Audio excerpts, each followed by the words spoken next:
What's up, guys? Back aka Fony here. I want to talk a little bit about embargoes at conventions. I'm actually very excited to talk about this because this is a very recent thing. But first off, I know that I've been kind of AFK for a while, and the reason why is because I've been traveling a lot. I went on vacation, and then as soon as I got back from vacation, I went to GDC, which isn't really much in terms of traveling, but it definitely pulls you away from my computer to work on anything other than, of course, the things that we schedule for these events. Now, GDC, for those of you guys who don't know, is the Game Developers Conference. And essentially what's usually, or what it's supposed to be used for, is a way for people to go and check out new technologies, and also to go and find jobs. That's kind of the biggest thing. If you're a person who's looking to get into the industry and you want to be hired by some of these, some of these, I don't want to say bigger companies, because you have everything from from small indie companies or studios, and also you have Blizzard and EA and all these guys setting up shop there to hire. Looking to hire people and basically accept resumes and whatnot. So if you're looking for a job in the industry, you want to go to GDC. There's one. There's GDC San Francisco. There's GDC Austin. And then, of course, I think there's GDC Next, which is a newer one. And I think that one's down in LA. I'm not quite sure. I haven't been to that one yet. But it's definitely got the hiring aspect, but it also has, of course, the introduction to new technologies and sometimes even new games, which is something that we see happen a lot with, of course, with every convention. That's where you go to get you, and you make appointments with people that work in the industry, media, of course, to bring them in and showcase your new feature for your game, or your new game period, or your new technology, your hardware technology, or whatever it is. I went down there with Lindsay and, of course, everybody else with the ZAM crew. Lindsay is the brand ambassador for ZAM, so she is basically the host, and she also does a lot of the video editing. She does actually all the video editing. I do very little. I just do a little bit to help her out, and then basically just throw everything else on her plate, because that's her job. But my job is not only, of course, to run the camera and everything for her, but also to sit there and just kind of talk business with everybody. I am the director of content for ZAM, so all of ZAM's sites have content.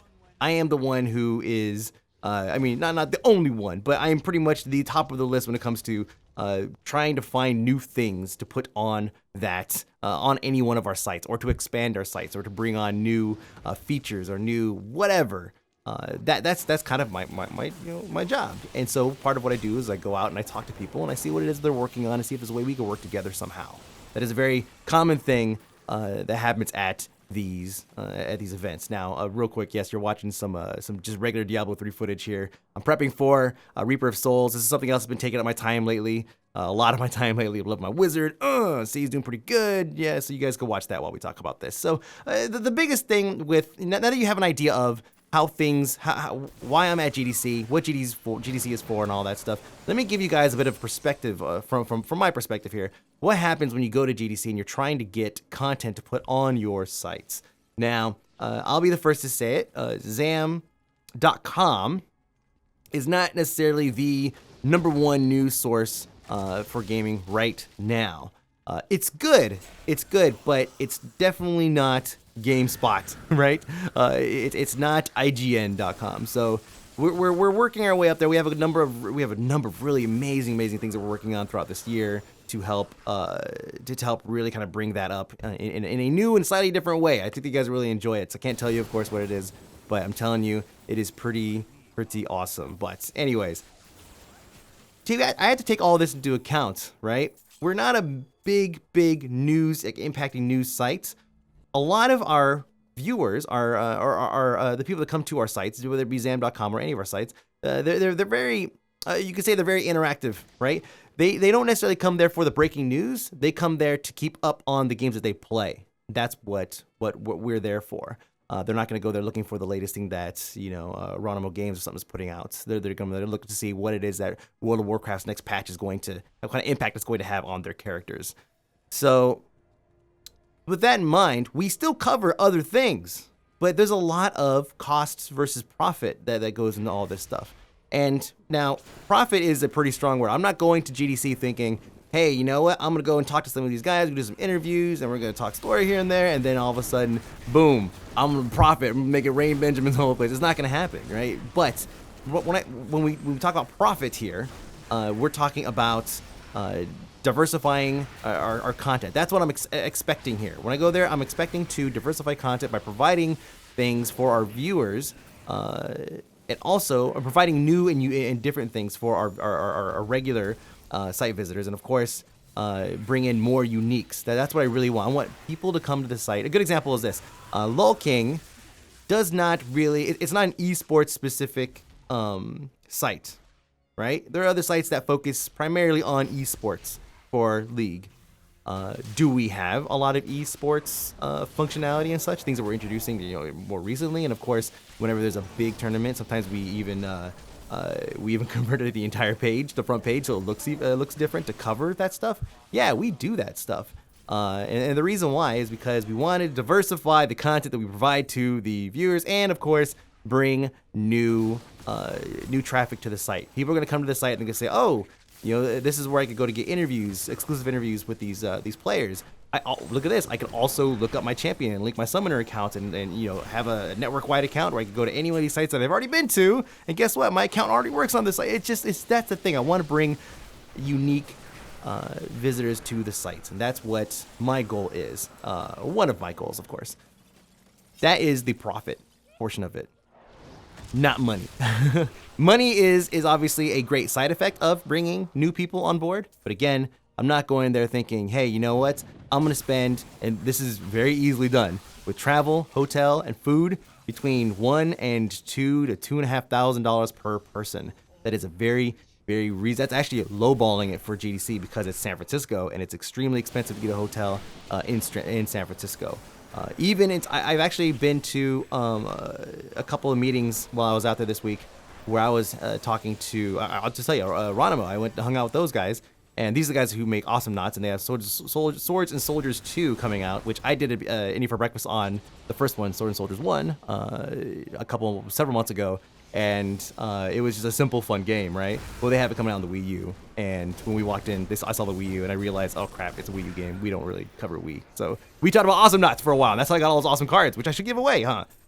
Yo, I'll just do that real quick. If you guys are listening right now, why don't you go ahead and just, leave a comment below, and I'll just message a couple random people. I have tons of cards, so I'll just message a couple random people some numbers. I gotta get rid of some of them. I have a ton. But there you go. Leave a comment below. Let me know something. Just tell me a story, and then boom, I'll send you something. I'll send to a handful of people. So anyways, they had a suite that was basically it was like a large studio apartment, and they had it at the St. Regis. So it was a nice suite. Had a little kind of mini living room area, and then had kind of a separate space where there was a bed. There might have been another bedroom that I missed, but I don't think so because it was very open. This is very common. I also saw this with Tryon, and this is again, and even BioWare. Even BioWare does this stuff. They just get a big suite because it's cheaper to get a big suite and to host all of your events inside of this suite, or this nice, upper scale hotel room than it is to get room on the showroom floor.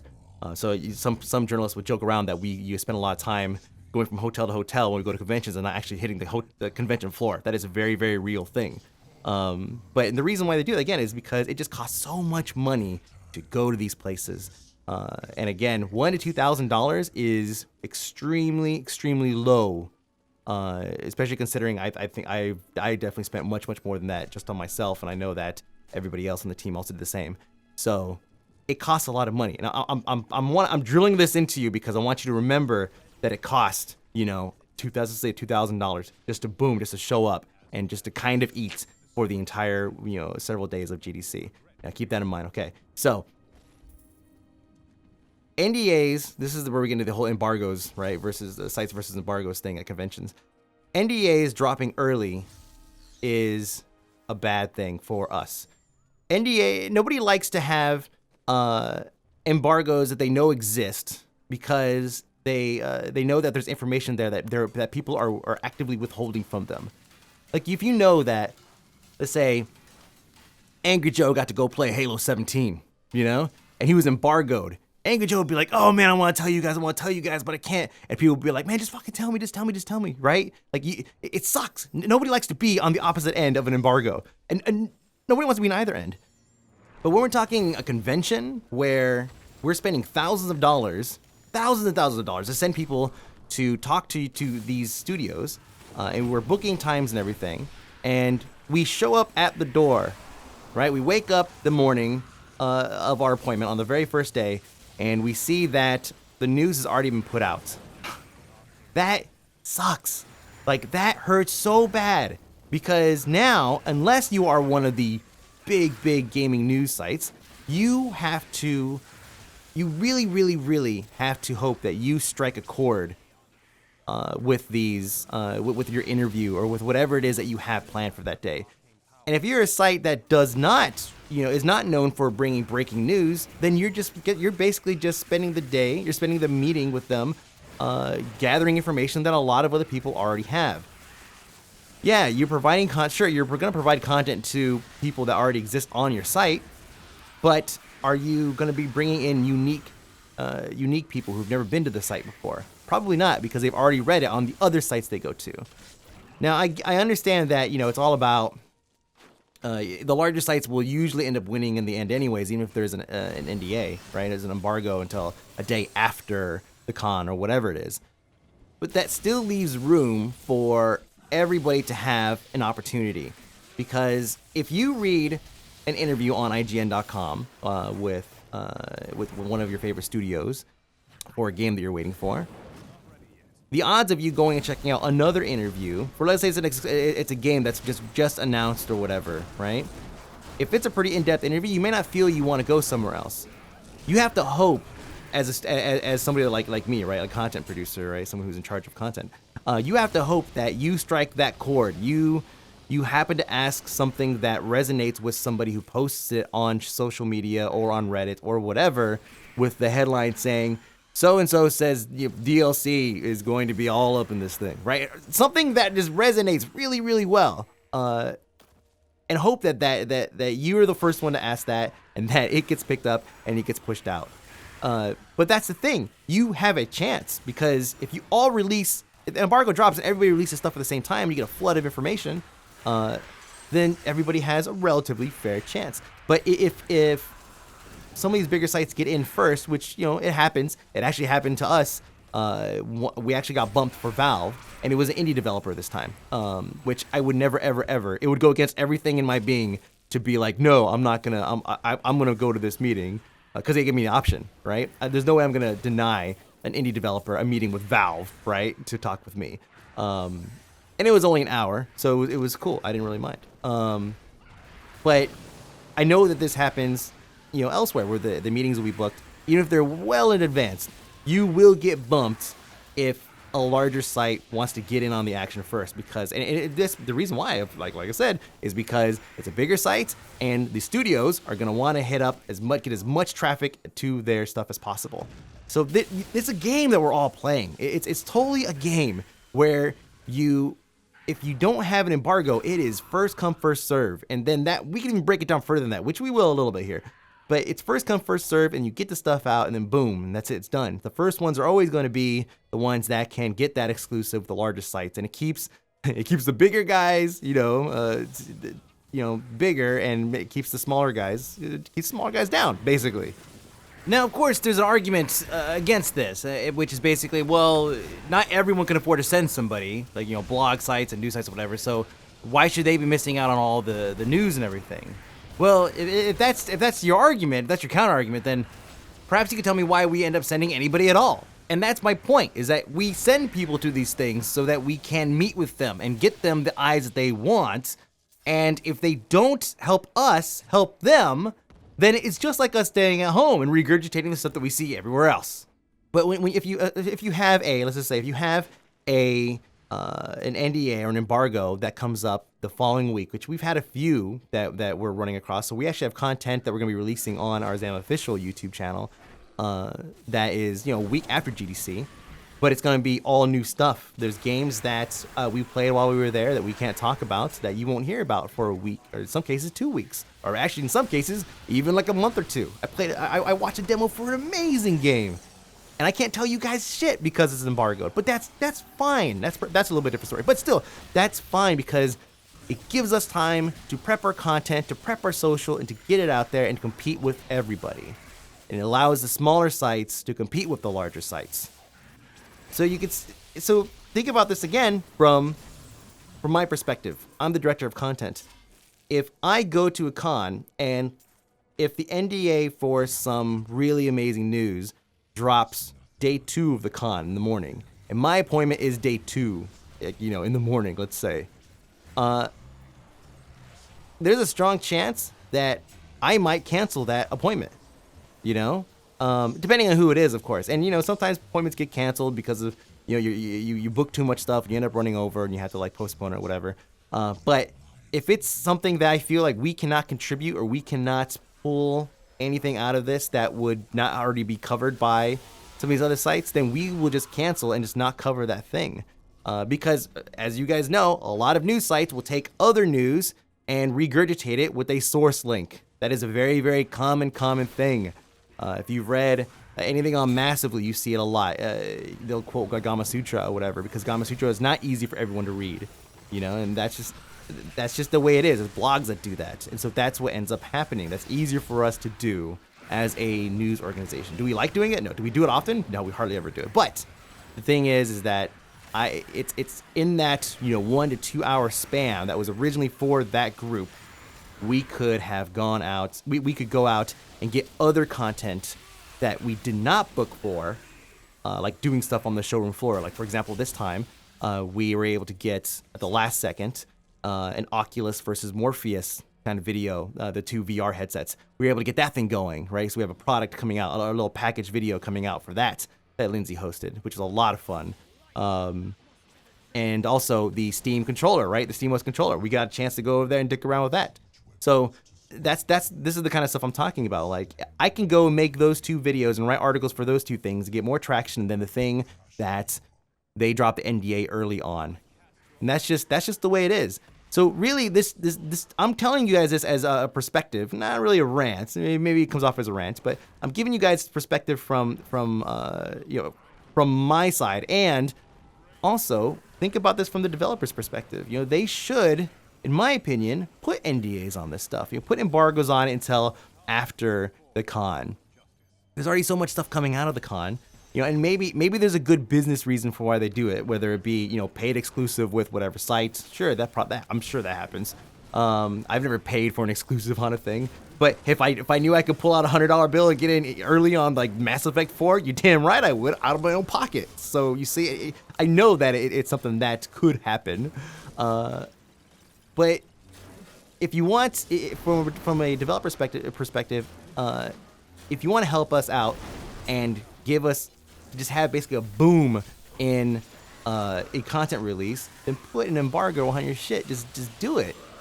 Just pick a day, and that's going to be your day. That's it. Pick a day in the morning or something. Research your site's traffic just to know when their biggest traffic days are, and then choose those days or whatever you need to do to get just a boom, and you will own that part of that day. Because everyone's going to be talking about your game, and it's going to saturate the feeds, and everyone's going to know about it. Now, I'm going to give you an example of a good press event, and we're going to do this in kind of more of a template form. I've been to Wargaming and Funcom, and even in a sense SOEs.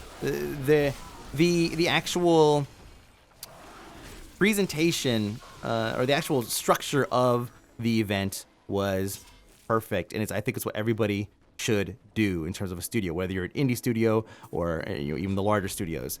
You first off, of course, you make an appointment, right? You do your best to stick to it. The venue doesn't matter. It could be a suite in a hotel room. It could be a booth on the floor. For example, with Tryon, we were in a beautiful suite. With Ronima, we were in also a beautiful suite. With Funcom, we were in a meeting room that they decked all out with all the stuff for the game that they're doing, which I can't tell you about until like the 27th or something. And of course, with Wargaming, they have the massive booth that has all the individual rooms. So basically, it's like little offices on the floor themselves. So it doesn't matter where the venue is. When you walk in, tell us the NDA. Just tell us, here's the NDA. If you haven't already discussed it prior, just make sure you remind us, because we see so many people every single day. We can write it down. We could record it into our little, walkie things, or say it into the microphone for the camera or whatever. But just go ahead and just tell us again. That way, before you even give us info, we have an opportunity to remind ourselves by writing it down, doing whatever, okay? The NDA, hopefully, is after the event, okay? When you sit down, and they start telling us, basically the introduction to the game or the feature or the expansion or whatever it is that they're showing us, they want to showcase at the event, give us an introduction to it. There are games out there. We play lots and lots of games being in this industry. You guys know that. You guys play lots and lots of games. Now imagine being in the industry and having to check out all these games and getting early access to everything. I have early access to like everything, right? But the thing is, I try to play a little bit of everything, and I can't get to it all. So when we go and sit down for these appointments, I would like for everybody to basically give us a feature rundown, or kind of a feature rundown of the game and all that, because there might be something there that triggers. I didn't know a lot about ArcAge. I knew enough. I seen a couple videos, but there were a couple things I didn't know about. Did a little bit of research. I learned a couple things, but when I sat down with them, they actually gave me a demo and all that. And kind of a presentation and tell us a little bit about the background and the story and all that stuff. I was like, wow, there's a lot of cool shit here. I was actually genuinely impressed because, again, what I was able to do in my own time was nothing compared to what they were able to throw at me in the 15 minutes that they were talking. And that's important. You need to have the presentation elements. The next thing, of course, is the play session. It's always nice. You can't really do it in the suites sometimes, depending, right? I mean, like I played Sword and Soldiers 2 with the Geronimo guys, so we bullshitted about Awesome Knots, but you can't really. I mean, you can. I think they had it set up for try-on in the room, and of course, with Wargaming, we got to play World of Tanks Blitz, the mobile version, which was actually also really fucking fun. But you don't always have the opportunity to do it. But having a play session where you sit down with a dev to kind of walk you through things, whether it be a scenario or whatever it is always good. It's gonna vary based on your game and based on your situation, but find a way to give us a play session, a hands-on experience. And then of course afterwards, the interview session. All of this takes no more than an hour. It takes no more than an hour. You walk in, you start at 11 a.m., boom. 11:15, you are done with the presentation of the feature. 11:15 and a half, you're sitting at the desk. The game's already running. It's ready to go. You don't need to log in. The party's sitting there chilling at the beginning of whatever scenario you're going to run or do. Then you start going, right? The scenario itself is probably not going to take longer than 30 minutes. It's probably going to actually sit right around, we'll say 20 minutes with questions and you know, wipes or whatever. Usually they make the content pretty easy, so you can't wipe if you try. Then you go through that. So now we're sitting, we have an hour block between 11 and noon, right? And we've only really gone through about 35 minutes of it. Once you get done with that, about 5 minutes to kind of prep questions and whatnot. If you're not already taking questions, kind of noting questions to ask for the interview portion during the actual presentation element, or during, of course, the actual play session element. You take about 5 minutes, okay, boom, then at 40 minutes, you have 20 minutes. Your interview is not going to last any longer than 15 minutes. It's just, I would say, if it hit 15 minutes, you're going to edit that bitch down to about 10, easily.